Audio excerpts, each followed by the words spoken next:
नमस्कार शेतकरी मित्रांनो, मी कृषी दूत साहिल यादव. स्वागत आहे आपल्या युट्यूब चॅनलवरती. विशाल नर्सरी अँड ॲग्री कन्सल्टन्सी.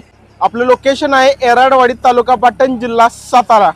तर शेतकरी मित्रांनो, आता हा नोव्हेंबरचा महिना चालू झाला आहे. आता बरेचशा ठिकाणी ज्या ज्या झाडांना पालवी फुटली नव्हती त्या ठिकाणी आता मोहर बाहेर पडायला सुरुवात झालेली आहे. आता मोहर बाहेर पडणे हा आंबा येण्यासाठी सगळ्यात महत्त्वाचं किंवा पहिला टप्पा आहे. तो टप्पा पूर्ण झाला तरच आपल्याला पुढे आंबा घेऊ शकतो आपण.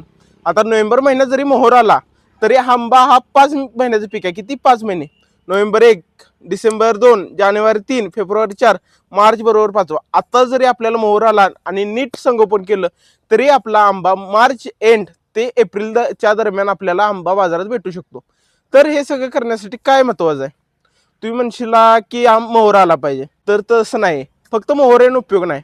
मोहर आला पाहिजे, एकसारखा आला पाहिजे, तो टिकला पाहिजे व जो आपला आंबा येईल तो स्टँडर्ड आणि क्वालिटी मेंटेन राहिली पाहिजे. हे एवढं सगळं झालं तरच आपल्या मालाला चांगला भाव भेटतो. आता तुम्ही म्हणशीला आता ह्या महिन्यात करायचं काय? तर शेतकरी मित्रांनो, मी आहे ना सांगायला. तर ह्या महिन्यात मोहर बाहेर पडण्यासाठी काही फवारणी घ्याव्या लागतात. आता बऱ्याचशा ठिकाणी मोहर यायला सुरुवात झालेली. आता हे आमचं झाड आहे, ह्याला काय जास्त ह्यावेळेस फुटवं निघालं नव्हतं. नोव्हेंबर महिन्यात जो फुटव्याचा प्रॉब्लेम झालेला त्या झाडाला तर काय दिसला नाही. तर आता हे बघा इकडे या, काही काही झाडांना आता मोहर नवीन फुटव्यामधूनच मोहर बाहेर पडायला आता सुरुवात झालेली आहे. बघा, हे बघा, आता मोहर बऱ्यापैकी बाहेर पडायला सुरुवात झालेली आहे. पण त्याचसोबत एकसारखा मोहर बाहेर पडणे हा पण महत्वाचा आहे. तर शेतकरी मित्रांनो, आता आपण काय करूया, एक स्प्रे घेऊया. तो स्प्रे आठवड्यात 15 दिवसाच्या फरकाने 2 वेळा स्प्रे घ्यायचा. किती? 15 दिवसाच्या फरकाने 2 वेळा. आता तुम्ही म्हणशील या स्प्रेचं महत्व काय आहे? तर हा स्प्रे मोहर यायसाठी मदत करतो, एकसारखा यायसाठी मदत करतो.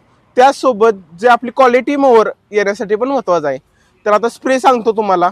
पहिल्यांदा आपल्याला काय घ्यायचं आहे, KNO3 म्हणजेच काय, पोटॅशियम नायट्रेट. हा आपल्याला एकसारखा मोहर बाहेर पडण्यासाठी व चांगला मोहर बाहेर पडण्यासाठी उपयोगी पडतो. त्याचसोबत दुसरं खत आपण घेणार आहोत, दमन प्लस. दमन प्लस काय आहे? हे एक संजीवक आहे. त्याचं काम आहे काय, जे आपल्या आंब्याची जास्तीत जास्त मोहर बाहेर पडायला व एकसारखा बाहेर पडायला त्या मदत होते. आता तुम्ही म्हणशीला एकसारखा मोहर बाहेर पडणं म्हणजे त्याचं महत्व काय? तर एकसारखा जर का मोहर बाहेर पडला तर आपल्या बाजारात चांगला रेट भेटू शकतो. त्याचसोबत आपल्याला हार्वेस्टिंगला मदत होते.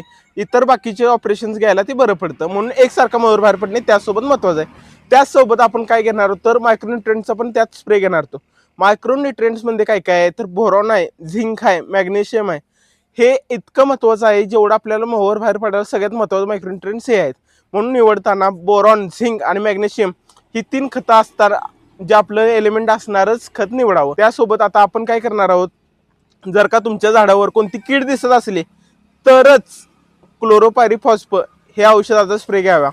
कारण सध्या तर या फवारणीची काही गरज नाही, पण जर का तुमच्या झाडावर दुसरी कोणती कीड दिसत असली तरच फवारणी घ्यावी. अन्यथा जे आपले परागीकरण होणारे कीड आहेत त्यांना सुद्धा ह्याचा त्रासदायक होऊ शकतं. म्हणून शक्यतो ही फवारणी गरज असल्यासच घ्यावी, अन्यथा घेऊ नये. त्याचसोबत आपल्याला काय घ्यायचं आहे, ॲग्रिझाईम. ॲग्रिझाईम काय, हे एक असं संजीवक आहे, त्यात ह्युमिक ॲसिड आहे, फुल्विक ॲसिड आहे. त्याचसोबत बरेचसे अमिनो ॲसिड असे आहेत जे आपल्या झाडाच्या मोहर बाहेर पडण्यासाठी खूप उपयुक्त आहेत. ह्या असे आपले स्प्रे शेड्यूल असणार आहे. तर परत एकदा सांगतो, नीट लक्ष देऊ नका. पहिल्यांदा आपण काय घेणार आहोत, तर आपलं पोटॅशियम नायट्रेट म्हणजे काय, KNO3. त्याचसोबत दमन प्लस. त्याचसोबत तिसरं आपलं खत असणार मायक्रोन्युट्रिएंट्सचं व चौथं व महत्त्वाचं ॲग्रिझाईम. ही 4 खतं मेन घ्यायची आहेत. त्यासोबत जर का रोग व कीड दिसली तरच मग इतर खताचा वापर करावा. खाली माझा नंबर देतो, अधिक माहितीसाठी खाली कॉन्टॅक्ट करा. अशाच आमच्या व्हिडिओसाठी आम्हाला सबस्क्राईब करा, लाईक करा, शेअर करा. ह्या पद्धतीने जर का 15 दिवसाच्या फरकाने 2 वेळा आपण जर का स्प्रे घेतला तर मोहर आपला 100% चांगल्या प्रतीने बाहेर पडणार आहे. एवढी गोष्ट लक्षात ठेवा, ही फक्त गाडी मजबूत झालेली आहे त्यासाठी ही फवारणी घ्यावी. जय जवान, जय किसान, जय महाराष्ट्र.